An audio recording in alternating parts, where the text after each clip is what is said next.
Bonjour, bienvenue à cette capsule qui concerne les configurations absolues R et S.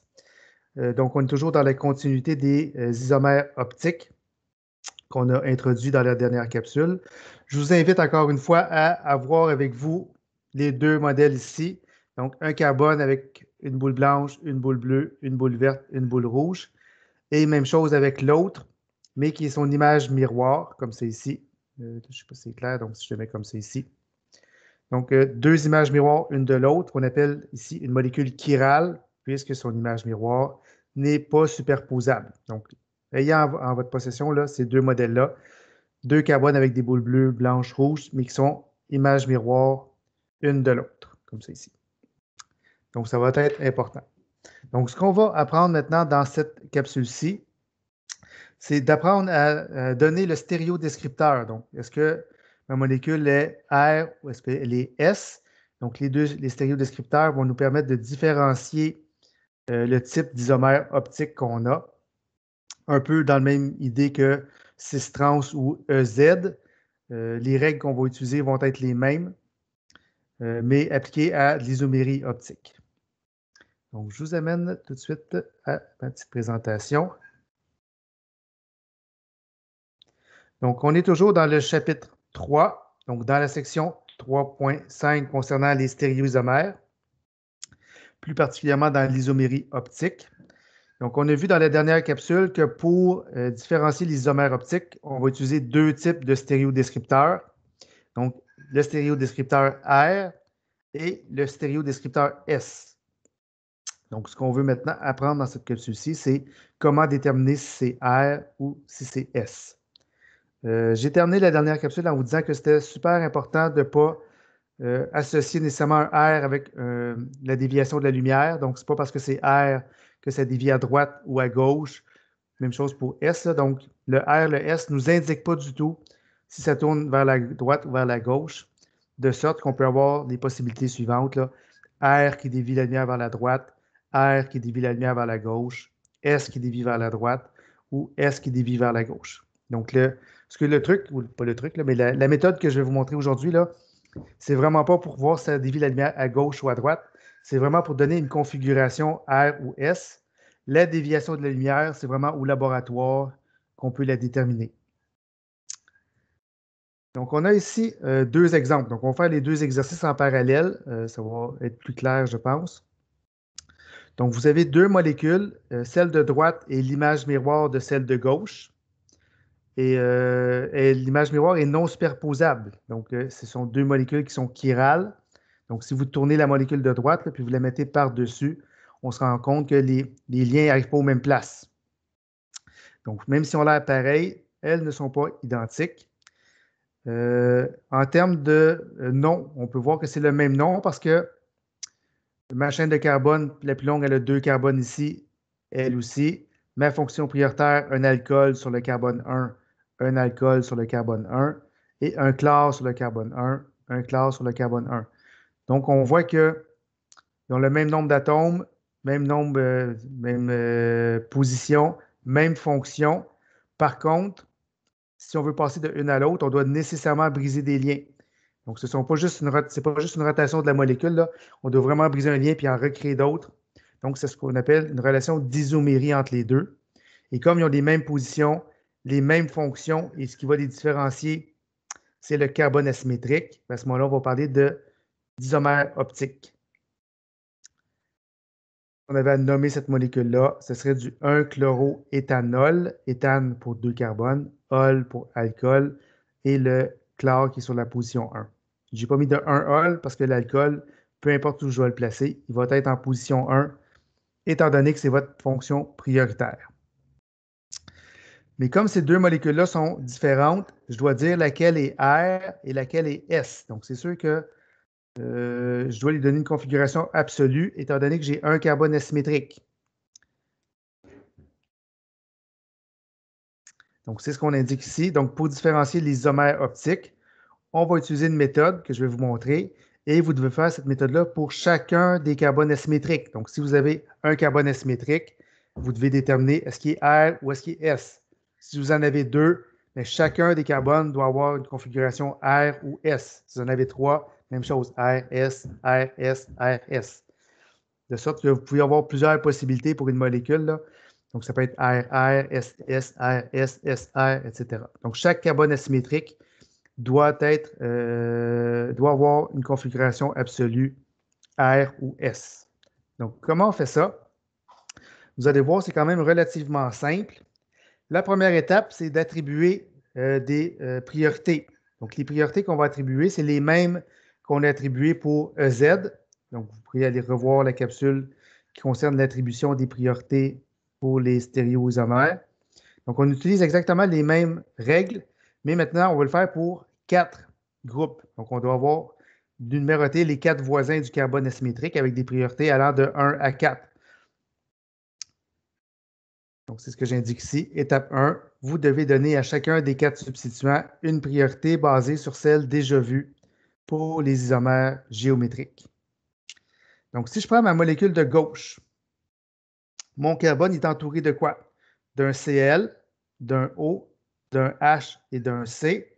Et on a vu dans les règles d'attribution des priorités qu'au début, on regarde le numéro atomique. Donc, on voit que le numéro atomique ici, je pense que c'est 6, Cl17, oxygène de 8 de mémoire, hydrogène 1. Donc, plus le numéro atomique est élevé, plus sa priorité est grande. De sorte que ma priorité 1, ça va être mon chlore. Priorité 2, l'oxygène. Priorité 3, carbone. Priorité 4, hydrogène. Donc, ça, c'est l'étape 1. Je vais faire le même exercice avec la molécule de droite. Chlore, qui est le numéro atomique le plus élevé. Ensuite, oxygène. Ensuite, carbone. Finalement, hydrogène. Donc, 1, 2, 3 et 4. Donc, ça, c'est la première étape lorsque vous avez un carbone asymétrique. Donnez une priorité aux 4 voisins qui sont différents. Deuxième étape, on va changer les priorités, donc les chiffres 1, 2, 3, 4, par des couleurs. Donc, le code de couleur, c'est celui que moi j'utilise. Vous pouvez en prendre un autre si vous voulez. Je pense que pour que ce soit clair pour tout le monde, je vous invite à prendre le même code que moi. Donc, moi, ce que j'utilise, priorité 1, bleu, priorité 2, blanc, priorité 3, rouge, priorité 4, vert.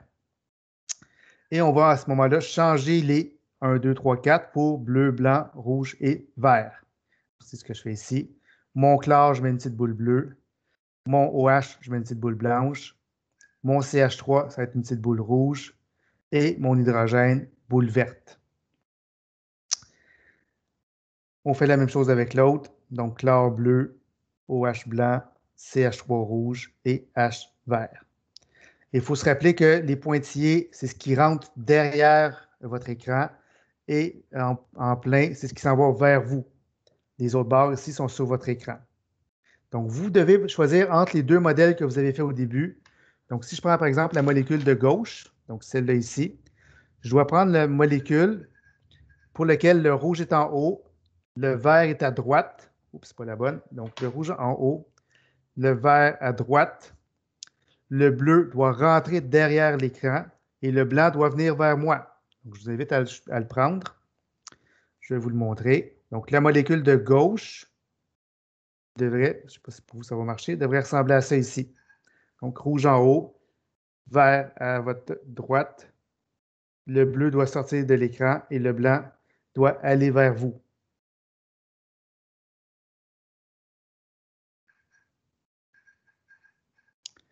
Si je prends la molécule de droite maintenant, le vert doit être à gauche, le rouge doit être en haut, le bleu doit être derrière l'écran et le blanc doit être vers vous.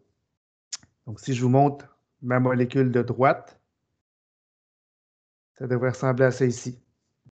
Donc, vert, rouge, bleu et le blanc vers vous.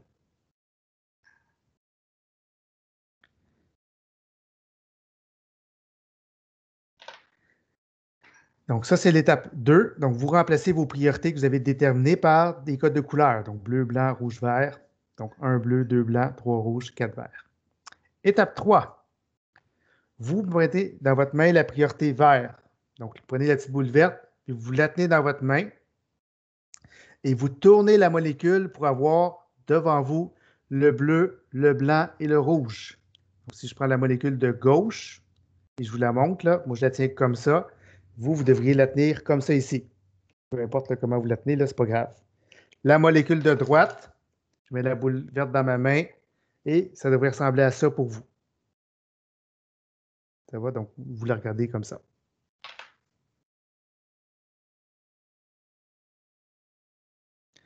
Donc, étape 3, on tient la priorité 4, donc le vert dans notre main. On regarde dans quel sens ça tourne et l'ordre qu'on va regarder, c'est bleu, blanc, rouge. Donc, priorité 1, priorité 2, priorité 3. On regarde si ça tourne dans le sens horaire ou dans le sens anti-horaire. Je tourne ma molécule. Donc, comme vous tenez la boule verte dans votre main, on ne la voit pas, donc elle est comme cachée. Ce que vous avez devant vous, c'est bleu, une boule blanche et une boule rouge.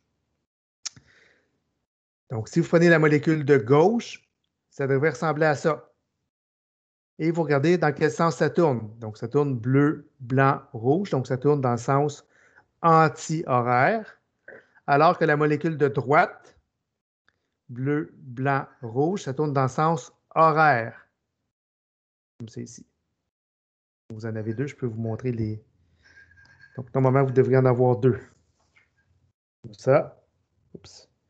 Donc, elle tourne bleu, bleu, blanc, rouge. Donc, elle tourne dans le sens anti-horaire, que je tienne comme ça ou comme ça. Je peux vous montrer comme ça, là. Donc, bleu, blanc, rouge dans le sens anti-horaire. Tandis que l'autre, bleu, blanc, rouge, donc elle tourne dans le sens horaire. Que je la mette comme ça, ou comme ça, ou comme ça. Ça tourne pareil, bleu, blanc, rouge. Donc, comme ça ici.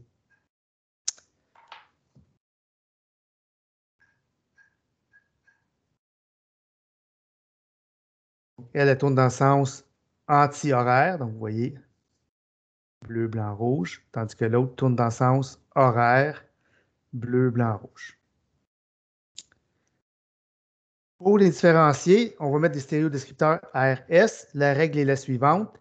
Celle qui tourne dans le sens horaire, donc bleu, blanc, rouge, horaire, on va appeler ça R. Celle qui tourne dans le sens anti-horaire, on va appeler ça S. Et encore une fois, ça n'a aucun lien avec la déviation de la lumière. Donc, celle de gauche, on voit que ça tourne dans le sens anti-horaire. Donc, cette molécule-là est de configuration S. La molécule de droite, qui tourne dans le sens horaire, est de configuration R.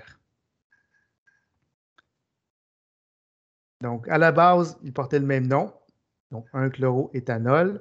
Comme j'ai des carbones asymétriques, je dois maintenant leur dire, est-ce que ce carbone-là est un carbone qui est R ou S? C'est ce qu'on vient de déterminer. Donc, la molécule de gauche était S, la molécule de droite était R. Donc, dans le nom, on doit rajouter le stéréodescripteur. Donc, mon carbone 1, qui est mon carbone asymétrique, dans ce cas-ci, c'est un carbone S. Et ensuite, le nom de la molécule, 1-chloroéthanol. La molécule de droite, le carbone 1, c'est un carbone qui est R. Donc, le nom de la molécule, 1R, 1-chloroéthanol. Donc, c'est comme ça qu'on fait attribuer des configurations R et S. Et vous devez faire cet exercice-là pour chacun des carbones asymétriques de votre molécule. De sorte que si vous avez deux carbones asymétriques, mais il faut avoir R avec un R, vous pouvez avoir un S avec un S, un R avec un S avec un R. Donc, 4 possibilités. Donc, on va faire un exemple, un autre exemple, c'est-à-dire, donc vous avez une molécule quelconque. On essaie de voir au début où sont les carbones asymétriques, s'il y en a. Donc ici, ça n'en est pas un, il y a 3 hydrogènes. Ici, il y en a 2 hydrogènes, donc 2 voisins pareils. Ce carbone-là a 4 groupes différents, Br, CH2CH3, CH3 et H. Donc, ce que j'ai déjà mentionné, là, on ne regarde pas juste directement l'atome à côté, là. On regarde vraiment l'environnement au bout de chacune des 4 pattes. Donc, ça, c'est un carbone asymétrique. Le C en bas ici, il y a déjà 3 voisins pareils, donc ce n'est pas un carbone asymétrique. Donc, on met une petite étoile, j'ai nommé le nom. Donc, cette molécule-là s'appelle du 2-bromobutane. Pourquoi? Ma chaîne principale, elle a 1, 2, 3, 4, donc 4 carbones, uniquement des liaisons simples, donc butane. Et vous avez votre brome sur le carbone 2, donc 2-bromobutane. On attribue les priorités. Donc, selon le numéro atomique, brome, numéro atomique le plus gros, on a 2 carbones qui sont pareils. On regarde l'environnement à ce moment-là. Donc, carbone, hydrogène, hydrogène. Et 3 hydrogènes. Donc, priorité 1, brome. Priorité 2, CH2, CH3. Priorité 3, CH3. Priorité 4, hydrogène. On remplace nos priorités par des codes de couleur, donc bleu, blanc, rouge, vert. Bleu, priorité 1. Blanc, priorité 2. 3, rouge et 4, vert. Donc, essayez de prendre vos deux modèles, essayez de voir à quoi ça correspond. Donc, vous devez avoir votre bleu en haut, votre blanc à droite, le rouge qui sort vers vous et le vert qui va derrière votre écran. Je vais le prendre en même temps que vous. Donc, bleu, blanc, c'est pas lui. Bleu, blanc, rouge, vert. Donc, si je vous le montre, ça devrait ressembler pour vous à ça ici. Comme ça. Donc, bleu en haut, blanc à droite, rouge qui sort vers vous et vert qui sort à l'extérieur. Donc, moi, je le regarde comme ça.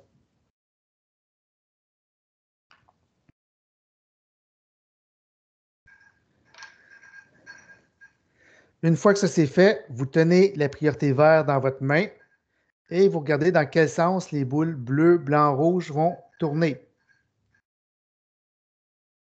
Vous pivotez la molécule. On regarde, donc bleu, blanc, rouge, ça devrait tourner dans le sens anti-horaire. Non, c'est horaire, excusez. Bleu, blanc, rouge, c'est horaire, comme c'est ici. Donc, c'est une molécule dont la configuration absolue est R.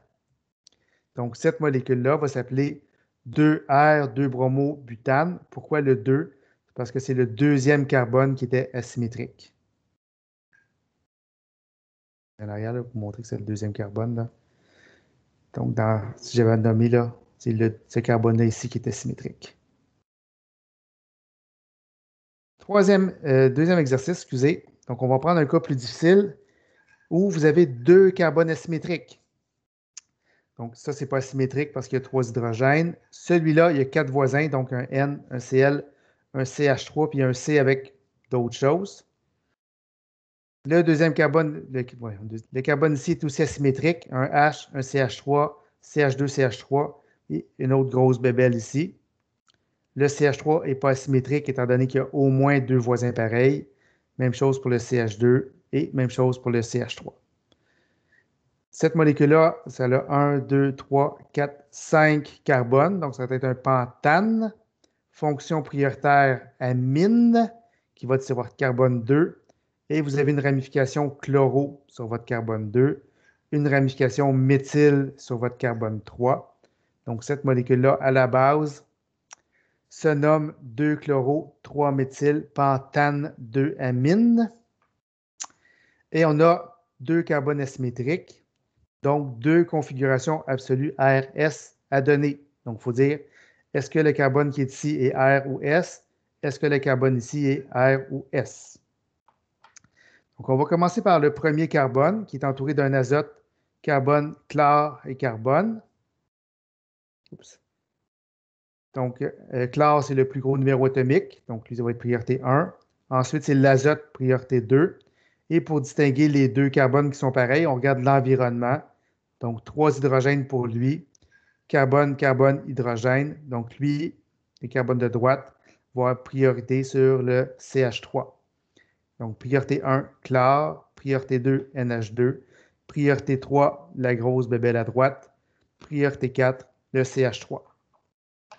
On remplace les priorités par des couleurs. Donc, 1 bleu, 2 blanc, 3 rouge, 4 vert. C'est ce que je mets ici.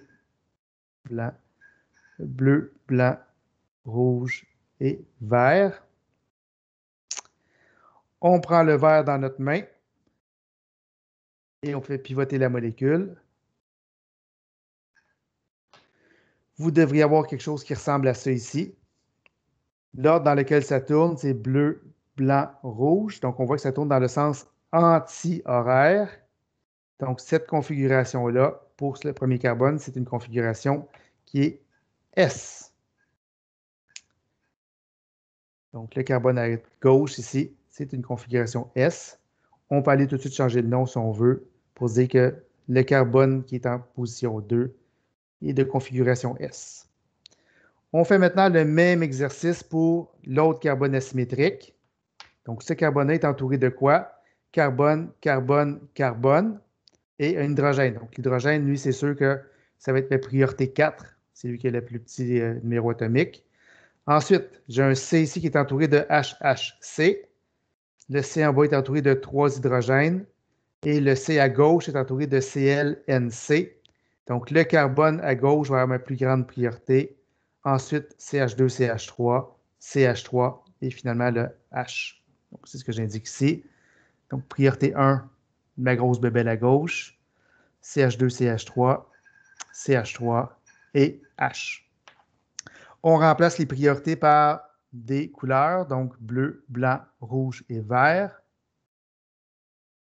Donc, bleu pour 1, blanc pour 2, rouge pour 3, vert pour 4. Donc, vous devez prendre le modèle pour lequel la boule bleue est à gauche, la boule rouge est en bas, à droite, la boule blanche va derrière votre écran et la boule verte va vers vous, en haut. C'est important là, que ce qui est en haut reste en haut, ce qui est en bas va en bas. Donc, bleu à gauche sur votre écran, rouge en bas sur votre écran, blanc en haut derrière l'écran et vert vers vous en haut. On tient la boule verte dans notre main et on fait pivoter la molécule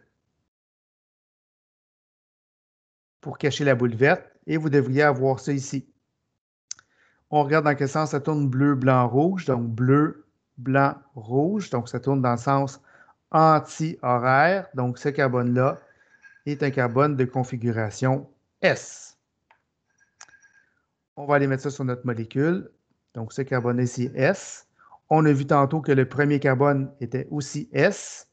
Donc cette molécule-là se nomme 2S, 3S, 2-chloro, 3-méthyl, pentane, 2-amine. Ça va? Donc, c'est la façon qu'on attribue les configurations R ou S pour chacun des carbones asymétriques. Encore une fois, on ne peut pas savoir juste en regardant la molécule si elle va dévier la lumière à gauche ou à droite. Donc, je pense que c'est tout ce que j'avais à dire. Donc, ça termine la présentation de l'assignation des configurations absolues R et S. On va se revoir maintenant dans une prochaine capsule pour une autre façon de représenter les molécules qui vont nous faciliter l'identification des isomères optiques.